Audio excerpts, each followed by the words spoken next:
श्री कृष्ण गोविंद हरे मुरारी, हे नाथ नारायण वासुदेवा। श्री कृष्ण गोविंद हरे मुरारी, हे नाथ नारायण वासुदेवा। जय श्री कृष्ण। और मैं आप सभी का मेरी channel Padma Solanki bhajan and कहानियाँ पर पुनः स्वागत करती हूँ। अभी तक मैं 8 अध्याय डाल चुकी हूँ और आज 9वां अध्याय सुनाने जा रही हूँ, तो ध्यान से सुनिए। अब राजा पृथु जो है, इस 9वें अध्याय में हम जलंधर के जन्म की कथा सुनेंगे। तो राजा पृथु बोले, हे मुनिवर, आपने कार्तिक के इस व्रत में देवताओं और कपिला गो की पूजा के साथ तुलसी की पूजा करना बताया है। तो तुलसी के बारे में मैं जानना चाहता हूँ।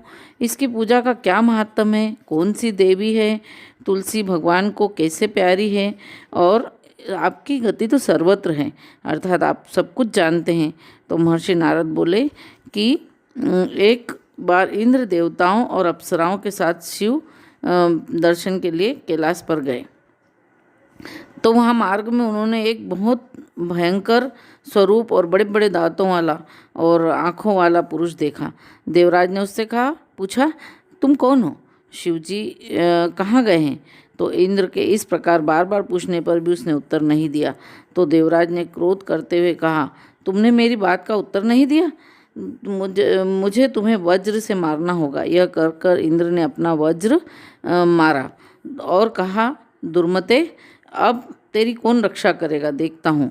वज्र प्रहार से उस भीमकर्मा के कंठ पर नीलता तो आ गई, यानी उसका कंठ तो नीला हो गया, किंतु वज्र भस्म हो गया। उसी समय रुद्र भगवान शिव प्रकट हो गए और उस अपने तेज से सबको जलाने लगे। यह देखकर बृहस्पति जी शीघ्र ही हाथ जोड़कर पृथ्वी पर दंड समान गिरकर उनकी स्तुति करते हुए कहने लगे, हे त्रयंबकम, हे कपर्दिन, हे त्रिपुरारी, आपको नमस्कार है। हे त्रिपुर के संहारक, आपके तीनों रूपों को प्रणाम करता हूँ। कृपा कर इंद्र को जीवन दान दीजिए। बृहस्पति जी ने शिव जी की इस प्रकार स्तुति कर आगे आकर कहा, हे भोलेनाथ, आप इस शरणागत इंद्र की रक्षा और अपने नेत्रों की ज्वाला को शांत करें। तब शिवजी अपनी आँखों की अग्नि को रोकते हुए बोले, यह निकली हुई अग्नि आँखों में तो फिर वापस नहीं जाएगी, अतः मैं इसे दूर फेंक देता हूँ।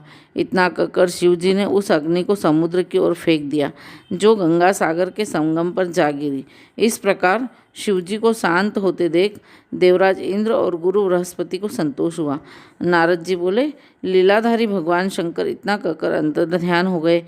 तब इंद्र और बृहस्पति जी भी भय मुक्त होकर परम सुखी हुए। तत्पश्चात आगे की बातें जानने की इच्छा थी, उसे जानकर वे दोनों अपने अपने स्थान पर चले गए। अब आगे की जो कथा है वह मैं कल सुनाऊंगी, क्योंकि कल जो है वो 10वां अध्याय होगा और 10वें अध्याय में मैं समुद्र पुत्र का ब्रह्मा जी द्वारा नामकरण, यह इसकी कथा जो है मैं बताऊंगी। तो जय श्री कृष्ण।